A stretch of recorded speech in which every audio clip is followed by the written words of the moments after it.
United States. The Battle of Wits between Vietnam and the United States. To the rest of the world, shooting down a B-52 was a miracle. But for Vietnam, it was no different from taking a rifle and mining aluminum in their own skies. Simply because B-52s fell like ripe fruit. And wherever the wreckage landed, the locals there would have pots and pans to use for their daily lives. According to the Vietnamese people, the wing of a Phantom jet could be melted down into 7 pots, 10 pans, and a large serving tray for 12 people.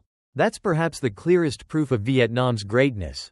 While many developed nations gave up against the B-52, Vietnam, a poor and war-torn country, had no choice but to shoot them down and turn the remains into cookware. With the advancement of radar technology from the United States, especially the shift from metal-chaff interference to the electronic jamming of B-56 aircraft, it caused major headaches for the Vietnam People's Army. When the U.S. used metal-chaff, the Vietnam People's Army could simply wait until the strips fell and then determine the exact position of the enemy aircraft. But when the B-56 came along, waiting wasn't an option. The longer they waited, the more damage they suffered. Moreover, metal-chaff interference depended on weather conditions. When the wind was strong, the metal strips would scatter too fast to be effective. The B-56, however, could jam radar at will, independent of the weather, making the U.S. extremely flexible and dangerous in the skies. That's why the only solution left for the Vietnam People's Army was to shoot down the B-56. Once its jamming source was destroyed, the rest of the aircraft would have to retreat. At the time, the B-56 was nicknamed the unarmed B-52 because of its immense jamming power. Just 2 of them flying in an oval pattern about 100 kilometers away could protect an entire bomber formation. This posed the greatest challenge for the Vietnam People's Army. Yet, under the motto, no matter how modern the weapon, it must have a weakness, they studied relentlessly and eventually discovered the key to taking down the B-56. The reason was simple: these aircraft flew in predictable patterns. Once you understood their routine, you could shoot them down. The hardest part was figuring out where they positioned themselves to jam radar, so the Vietnamese could set up their missile batteries accordingly. For that reason, the Vietnam People's Army collaborated closely with MiG-21 fighters.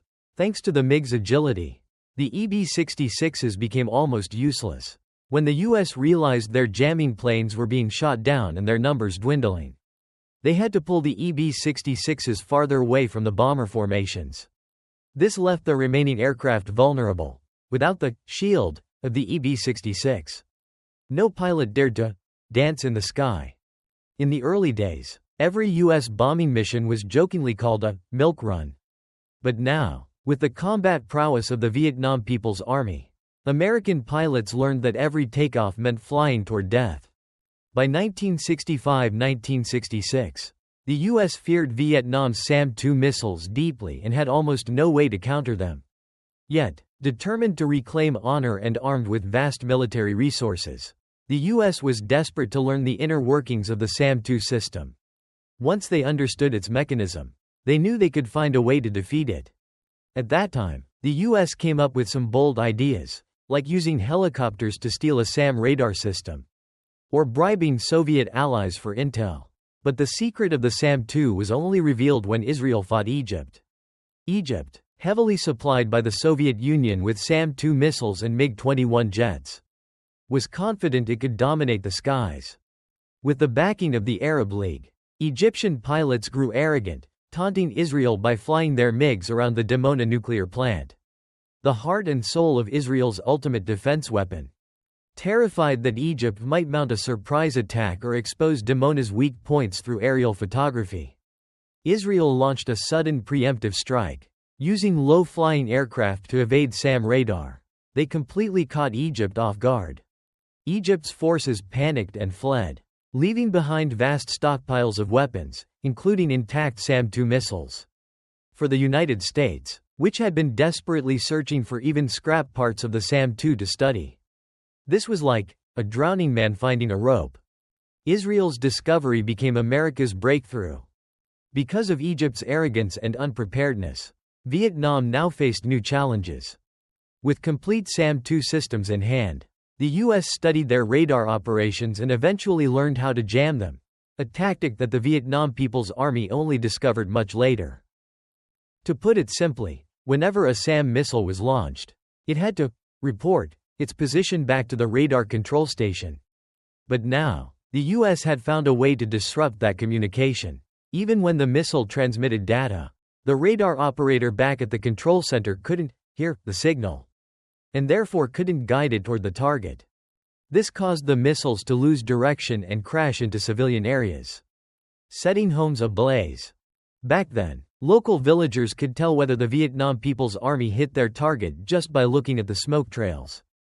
If the missile missed, it left behind a white trail of nitric acid exhaust. But if it struck a target, the acid ignited and produced yellow smoke. When white smoke filled the sky too often, it meant the enemy had found a way to neutralize Vietnam's missile guidance system. Eventually, though, the Vietnam People's Army discovered how the U.S. was jamming their systems. In earlier days, the Americans spread their jamming power across multiple frequencies, which weakened its effect. Vietnamese operators could still see faint traces on the radar screen. But later, the U.S. learned exactly which frequency the missile and control station used to communicate, and concentrated all their jamming power on that single channel. The result? Total blindness. The radar operators could no longer see even faint traces. Missiles were launched like children running away from home, completely lost, with no way to contact them again. The situation became critical. The more missiles they launched, the more they wasted, and when they fired at low angles, the rockets fell into villages, causing civilian casualties. So how did the Vietnam People's Army solve this deadly puzzle? Stay tuned for the next episode. Don't forget to share and subscribe.